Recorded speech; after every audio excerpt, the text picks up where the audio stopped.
Hello दोस्तों। मुझे उम्मीद है कि आप सभी अच्छे होंगे। दोस्तों, आज हम काफ़ी बेसिक क्वेश्चन डिस्कस करेंगे। काफ़ी कमेंट आते हैं और जहाँ पे मैं आपको ये सारी चीज़ें बताऊंगा, ये जेरोदा का अकाउंट है और इसमें आप ट्रेडिंग व्यू भी लगा सकते हो।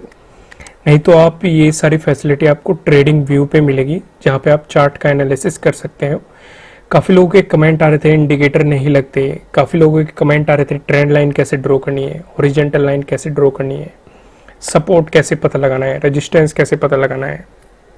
काफ़ी बहुत सारी चीज़ें हम इसमें धीरे धीरे सारी चीज़ें कवर करेंगे। तो सबसे पहले तो हम देख लेते हैं कि मैं लाइंस कैसे ड्रॉ करता हूँ, ट्रेंड लाइन कैसे ड्रॉ करता हूँ। तो जब आप जेरोदा में जाएंगे या ट्रेडिंग व्यू में जाएंगे तो आपको यहाँ पे दिखाई देगा, यहाँ पे राइट में आपको, ये अपने लेफ्ट में देखो, यहाँ पे आपको एक स्क्रीन दिखाई दे रही होगी। यहाँ पे जो ये है, ये तो है हमारी लाइन। आप ट्रेंड लाइन कैसे भी ड्रॉ कर सकते हो, कहीं से भी, इसे किसी भी डायरेक्शन में भी कितना भी बड़ा छोटा कर सकते हो। तो सिंपल है। और यहीं से आप डिलीट का ऑप्शन है, यहाँ पे इसके बहुत सारे ऑप्शन है। आप इसका कलर चेंज कर सकते हो, इसकी विड्थ को इंक्रीज और डिक्रीज कर सकते हो, कैसे करना है, क्या करना है, डॉटेड करना है, मतलब जैसा भी आप करना चाहते हो, एरो करना है। बहुत सारे ऑप्शन आपको अवेलेबल है, यहाँ पे आप सभी का इस्तेमाल कर सकते हैं और यहीं से इसे डिलीट भी कर सकते हो। वहीं अगर लाइंस की बात करें, देखो ज़्यादा इसमें बहुत सारे फीचर्स हैं, हमें हर किसी फीचर्स की ज़रूरत नहीं पड़ती। इतना कॉम्प्लिकेटेड मत लेके चलो, क्योंकि मैं बहुत ही कम फीचर इस्तेमाल करता हूँ। क्योंकि जब कोई काम सिंप्लिसिटी से किया जा सकता है या फिर आराम से किया जा सकता है, तो उसमें इतना मतलब कचरा नहीं लगाना चाहिए। हमारा चार्ट जितना सिंपल रहेगा, मतलब उतना मजा आएगा। देखो, मुझे यहीं से सब कुछ दिखाई दे रहा है। जब आपका एक्सपीरियंस हो जाएगा, ये देखो, ये दिखाई दे रहा है मुझे साफ साफ, यहीं से ये भी दिखाई दे रहा है मुझे। आप ये देखेंगे, ये दिखाई दे रहा है, मतलब दिखनी शुरू हो जाती है, चीजें दिखनी शुरू हो जाती है। देखो, ये दिखाई दे रहा है, ये दिखाई दे रहा है, रेंज अपने आप दिखनी शुरू हो जाती है। ये देखो, ये मुझे रेजिस्टेंस लेवल दिखाई दे रहा है, यहाँ पे रेजिस्टेंस लेवल दिखाई दे रहा है, यहाँ पे देखो, यहाँ पे सपोर्ट दिखाई दे रहा है, यहाँ पे रेजिस्टेंस दिखाई दे रहा है। ऑटोमेटिकली जब आप एक्सपीरियंस हो जाते हो, आपको काम करते हुए काफ़ी टाइम हो जाता है, तो आपको चीज़ें ऑटोमेटिकली दिखनी शुरू हो जाती है। अगर आपको नहीं दिखाई दे रही तो कोई बात नहीं, धीरे धीरे सब दिखाई देगी, धीरे धीरे काम करते रहिए। हम अलग अलग टाइम फ्रेम भी देखेंगे, सारी चीज़ें देखेंगे। तो यहाँ से आपको ये पता लग गया ये क्या है। वहीं आपको ये दिखाई दे रही होगी हॉरिजॉन्टल लाइन। मैं इसे हटा देता हूँ, ये देखो, इसे मैं यहाँ पे कर देता हूँ, ठीक है, ये हो गया। ये दिखाई दे रही है आपको हॉरिजॉन्टल लाइन। हॉरिजॉन्टल लाइन पे जैसे ही हम क्लिक करेंगे, हम इसे कहीं भी ड्रॉ कर सकते हैं। यहाँ से सेम वही फीचर्स है, कलर चेंज कर सकते हैं जैसा हम चाहते हैं। इवन हम इसे क्लिक करके इसे ऊपर नीचे मूव भी कर सकते हैं अपने अकॉर्डिंग। सिर्फ इतना ही नहीं, अगर आप सेटिंग पे जाएंगे तो आप यहाँ पे इसमें नंबर भी फीड कर सकते हैं कि आप इसे कहाँ पे ड्रॉ करना है, किस कोऑर्डिनेट पे करना है। मान लो हमें इसे करना है 33,333 पे करना है, ओके कर देंगे, ऑटोमेटिकली वहीं पे हो जाएगी। आपको इस साइड दिखाई दे रहा होगा, ये देखो यहाँ पे 33,333। तो ये आप नंबर से भी चेंज कर सकते हैं, नहीं तो ऑटोमेटिकली इस पे क्लिक करके इसे ड्रैग एंड ड्रॉप भी कर सकते हैं जहाँ पे भी। और फिर सिंपल वहीं यहाँ पे डिलीट पे क्लिक करूंगे तो ये डिलीट हो जाएगा। थर्ड एक और चीज मैं यूज करता हूँ, जो है हॉरिजेंटल रे। हॉरिजेंटल, देखो हॉरिजेंटल लाइन में क्या था, हॉरिजेंटल लाइन में हमारी पूरी लाइन आती थी, इधर भी, लेफ्ट में भी, राइट में भी। लेकिन हॉरिजेंटल रे में ऐसा नहीं होता। वहां पे जहाँ पे आप क्लिक करते हो उसके राइट में ही लाइन बनती है। यहाँ से आप कलर चेंज कर सकते हो, सेम वही देखो, यहीं इस पे लाइन बनी। फिर से हम इसे कहीं भी क्लिक करेंगे तो उससे राइट में ही आपको लाइन दिखाई देगी, ये दिखाई दे रही है, ये हॉरिजेंटल रे है। तो मैं इन चीज़ों का इस्तेमाल करता हूँ। ये आपको समझ में आ गया। आपको जेरोदा में मिल जाएंगे, नहीं तो आप ट्रेडिंग व्यू में जाएंगे तो वहाँ पे मिल जाएंगे। जेरोदा में भी आपको 2 चार्टिंग का ऑप्शन मिलता है, आप सेटिंग में जाके देख सकते हैं। अब ये मत पूछना सेटिंग में कैसे जाए, ये बहुत ज़्यादा बेसिक है। आप यूट्यूब पे कहीं पे भी वीडियो सर्च मारेंगे, क्योंकि इतना बेसिक बताऊंगा तो उससे टाइम वेस्ट ही होगा। बहुत ही ज़्यादा बेसिक है, आपको और कहीं नहीं, आप थोड़ी बहुत भी अगर आपको नॉलेज है, सेटिंग में जाके चार्ट में जाके आपको साफ साफ नजर आ जाएगा कि ट्रेडिंग व्यू कहाँ से सिलेक्ट करना है, IQ या जो भी अलग अदर चार्ट ऑप्शन है वे कहाँ पे सिलेक्ट करने हैं। नहीं तो आप ट्रेडिंग व्यू पे जा सकते हैं। अब बात करते हैं टाइम फ्रेम की। धीरे धीरे हम सारी चीज़ों पे आएंगे। आपको लाइंस का पता लग गया जो हम ड्रॉ करते हैं। यहाँ पे और भी फीचर है, जैसे ये ब्रश है, आप इसका भी इस्तेमाल कर सकते हैं, जो भी लिखना चाहे वो लिख सकते हैं। इवन इसे डिलीट भी कर सकते हैं अगर आपको लाइव मार्केट में समझाना है। हालांकि आपको इसकी ज़्यादा ज़रूरत नहीं पड़ने की, जो ट्यूटोरियल लेते हैं उन्हें ज़्यादा ज़रूरत पड़ती है। नहीं तो अलग से भी पेन के, जैसे मैं ये सॉफ्टवेयर इस्तेमाल कर रहा हूँ या और बहुत सारे सॉफ्टवेयर अवेलेबल हैं मार्केट में तरह तरह के, वे भी ड्रॉ करके मतलब कर सकते हैं। अब फिलहाल नेक्स्ट चीज़ आती है, यहाँ पे जब आप क्लिक करेंगे यहाँ पे आप कुछ भी टाइप कर सकते हैं स्टॉक के बारे में या जो भी आपको चाहिए, निफ्टी 50 या बैंक निफ्टी। आप यहाँ पे जब भी जो भी टाइप करेंगे वही आपको दिखाई दे जाएगा। जैसे मैंने SBI टाइप किया तो SBI दिखाई देगा। तो मैं अगर यहाँ पे सिलेक्ट करूँगा SBI तो ये SBI state bank of India का यहाँ पे चार्ट आ गया। ठीक है, यहाँ पे ऐसे आप चार्ट चेंज कर सकते हो अपने अकॉर्डिंग, इच्छा अनुसार जो भी आप करना चाहते हो। चलो हम फिर से बैंक निफ्टी पे ही आते हैं।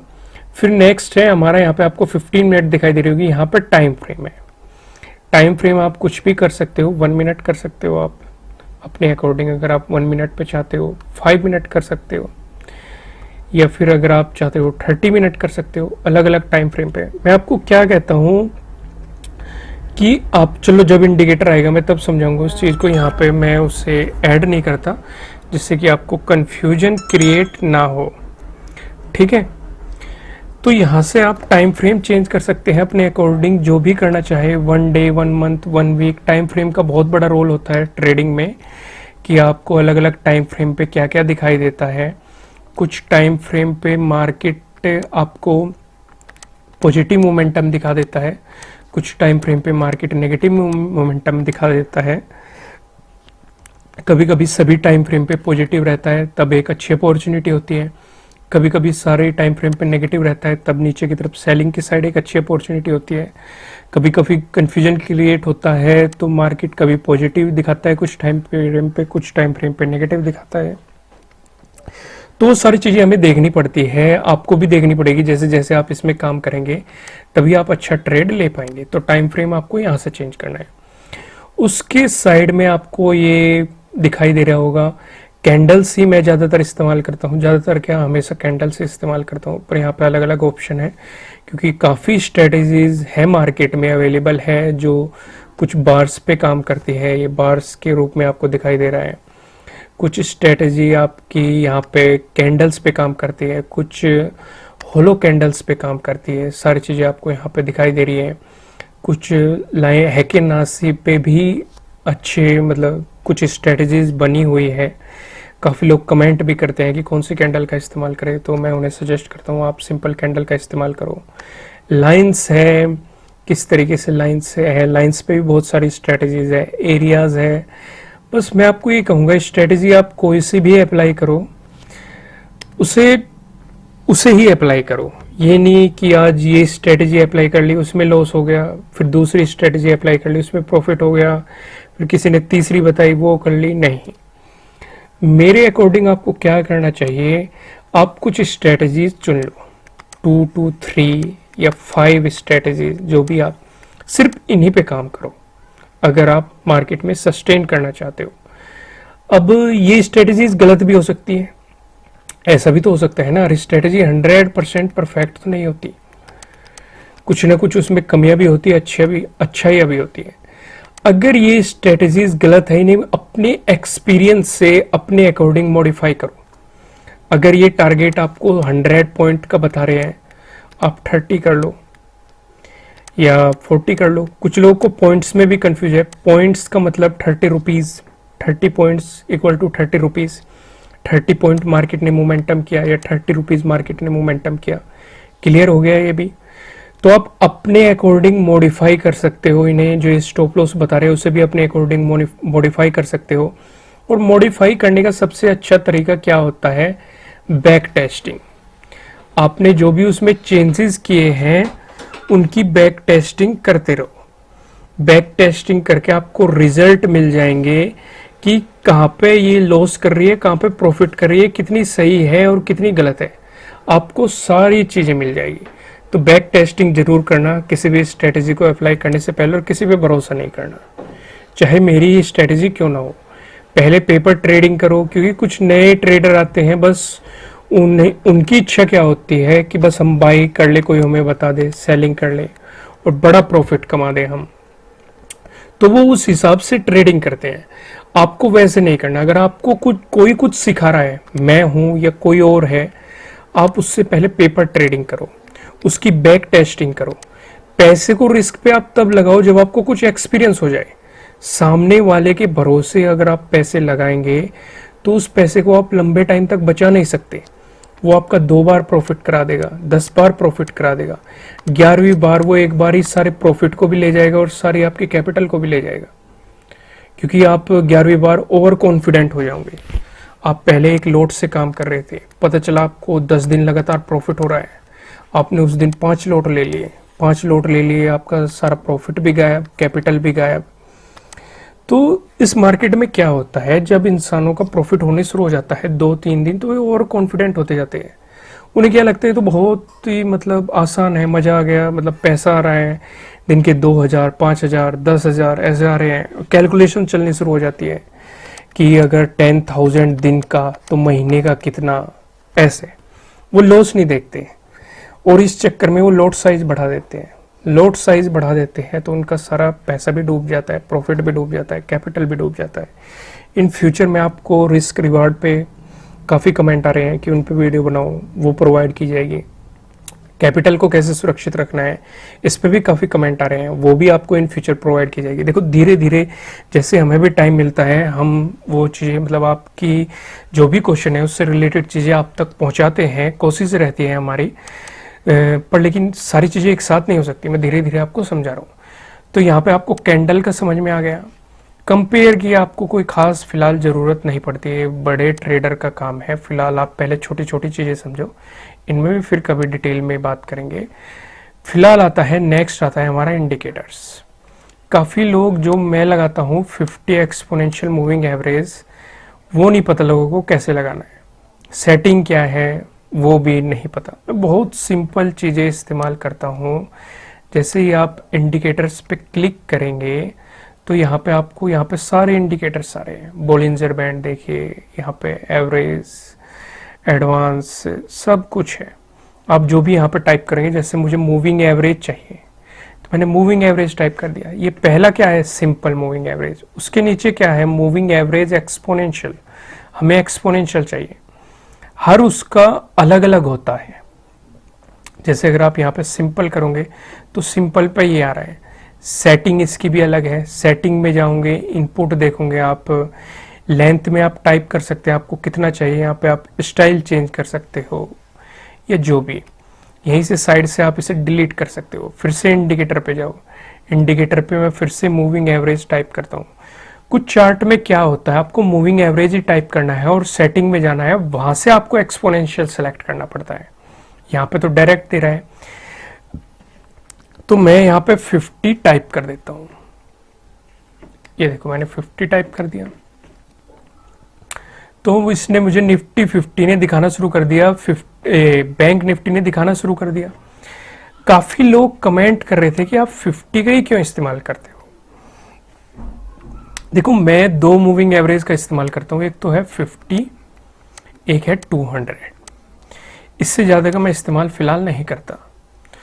लॉन्ग टर्म में मैं 200 का इस्तेमाल करता हूँ और 50 का भी इस्तेमाल करता हूँ लॉन्ग टर्म में, और शॉर्ट टर्म में भी। ये काफ़ी कुछ बता देता है। देखो यहाँ पे इसे मैं, अगर आपने मेरी बैंक निफ्टी के एनालिसिस वाली वीडियो देखी होगी, देखो इसने कितनी बेहतरीन चीज़ बताई थी। जिसने इसे समझा होगा वो लॉस में ही नहीं रहा होगा, उसने बड़ा प्रॉफिट कमाया होगा। तो देखो हर इंसान की स्ट्रेटेजी अलग होती है। कोई 9 का भी इस्तेमाल करता है, आपको 100 वाले भी मिल जाएंगे जो 100 का इस्तेमाल करते हैं, आपको 150 वाले भी मिल जाएंगे, तरह तरह के मिल जाएंगे, आपको 40 वाले भी मिल जाएंगे, 20 वाले भी मिल जाएंगे, हर तरह के मिल जाएंगे आपको। 80 वाले भी बहुत है, 80 एक्सपोनेंशियल मूविंग एवरेज लगाते हैं। देखो हर इंसान का अलग, गलत कुछ नहीं है, ना तो ये गलत है, ना ये गलत है, ना ये गलत है। मैं आपको क्या समझा रहा हूं, उन्होंने अपने अकॉर्डिंग इसे लगा के अपनी स्ट्रेटजीज को मॉडिफाई किया है, हमने अपने अकॉर्डिंग इसे लगा के अपनी स्ट्रेटजीज को मॉडिफाई किया है। तो ये सब आपको कंफ्यूज नहीं होना है कि भाई वो 100 का लगा रहा है, ये 50 का लगा रहा है, वो 80 का लगा रहा है, ये 200 का लगा रहा है। ऐसा कंफ्यूज बिल्कुल भी नहीं होना है, क्योंकि उन्होंने उससे एक्सपीरियंस किया है, उस चीज को, उस स्ट्रेटेजी को, प्रॉफिट निकाला है उससे ज्यादा से ज्यादा, तो वो उस बेसिस से चल रहे हैं। तो अपना बेस अपने आप बनाओ, देखो सबकी उसे, इसलिए तो मैं कहता हूं बैक टेस्टिंग करो, पेपर ट्रेडिंग करो, उसके बाद ही रिस्क लो। आप क्या करते हो, पहले रिस्क ले लेते हो, फिर कैपिटल खो जाती है, सारा पैसा लॉस हो जाता है, फिर आप वीडियो देखते हो, फिर सोचते हो कि हमारे पास कहीं से कैपिटल आ जाए, हम इस स्ट्रेटेजी को अप्लाई कर ले। ऐसा नहीं होता, ऐसे नए लोग करते हैं, तो नए लोग बच के रहो। तो अब मैं आपको क्या कह रहा था, टाइम फ्रेम बहुत ज्यादा इंपॉर्टेंट है। जब टाइम फ्रेम की बात चल रही थी, देखो यहाँ पे आपको दिखाई दे रहा है, ये ब्लू वाली लाइन क्या है, 50 एक्सपोनेंशियल मूविंग एवरेज। मैंने चेंज तो नहीं की, अब मैं टाइम फ्रेम चेंज करूंगा। टाइम फ्रेम मैंने लगा दिया 1 आवर का। देखो सारी चीजें चेंज हो गई, जहां यहाँ पे रेजिस्टेंस की तरह एक्ट कर रही थी, अब ये ऊपर क्या दिखा रही है, सपोर्ट दिखा रही है। तो यही हमें मदद करती है। मैं इस पे भी आगे डिटेल में वीडियो बनाऊंगा, आपको प्रोवाइड करूंगा कि अलग अलग टाइम फ्रेम पे एनालिसिस कैसे किया जाता है, पता कैसे लगाया जाता है कि भाई शॉर्ट टर्म में मार्केट बुलिश है या बियरिश है। वो टाइम फ्रेम पे ही हम अलग अलग टाइम फ्रेम पे देखते हैं। 15 मिनट पे चेंज करेंगे, देखो और कुछ ही बदला मिलेगा। देखो ये 15 मिनट पे बिल्कुल एग्जैक्ट सपोर्ट दिखा रहा है, यहाँ पे देखो।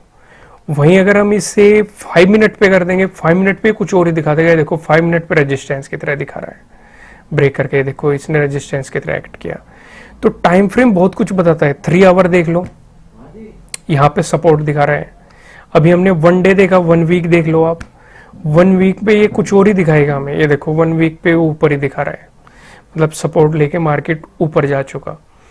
अगर हम 1 मंथ सेलेक्ट करेंगे, अलग टाइम फ्रेम दिखाएगा। यहीं से तो पता लगता है कि मार्केट कहाँ पे है, कैसे है, क्या कर रहा है, क्या सिचुएशन हो सकती है। ये सब आपको इन्हीं चीजों से पता लगता है। मैं फिर से 1 डे पे आता हूँ, देखो 1 डे पे रेजिस्टेंस की तरह दिखा रहा है। तो इसलिए टाइम फ्रेम बहुत मायने रखता है और सारी चीजें मायने रखती हैं। तो इसलिए अपने भी एक्सपीरियंस डाला करो चीजों पे, जो सामने वाला बता रहा है सिर्फ आंख बंद करके वो ही नहीं डालना होता। तो आप यहां से किसी भी इंडिकेटर को लगा सकते हैं। मैं एक पिवट पॉइंट इस्तेमाल करता हूं, इस पे भी काफी कमेंट आते हैं। पिवट पॉइंट पे जैसे मैं क्लिक करूंगा, ये पिवट पॉइंट लग गया।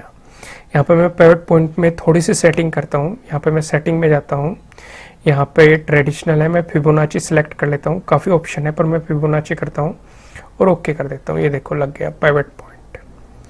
समझ रहे हो कैसे इंडिकेटर लग रहे हैं। आप अगर किसी और प्लेटफॉर्म पे देखो, अपस्टॉक पे अलग हो सकता है, जेरोदा में अलग हो सकता है, या ट्रेडिंग व्यू में अलग हो सकता है। देखो कुछ फीचर्स अलग हो सकते हैं, चीजें सब कुछ सेम होगी। वहां पे आपको सिंपल पिवट पॉइंट मिलेगा, आपको सेटिंग में जाना है, फिबोनाची सिलेक्ट कर लो, फिर वैसा ही हो जाएगा। ठीक है, इसमें कंफ्यूज होने की जरूरत नहीं है। तो मैंने लगभग आपके सारे क्वेश्चन कवर करने की कोशिश की है, लेकिन फिर भी अगर गलती से कोई क्वेश्चन रह गया हो तो आप कमेंट कर देना। मैं जब नेक्स्ट क्वेश्चन एंड आंसर की वीडियो प्रोवाइड करूंगा, मैं वहां पे उससे डिटेल में ऐड कर दूंगा। फिलहाल इससे ज़्यादा चीज़ें मैं इसमें इस्तेमाल नहीं करता, ना ही मुझे अच्छी लगती, क्योंकि चीज़ें जितनी क्लियर होगी आप प्रॉफिट उतना कमा पाओगे।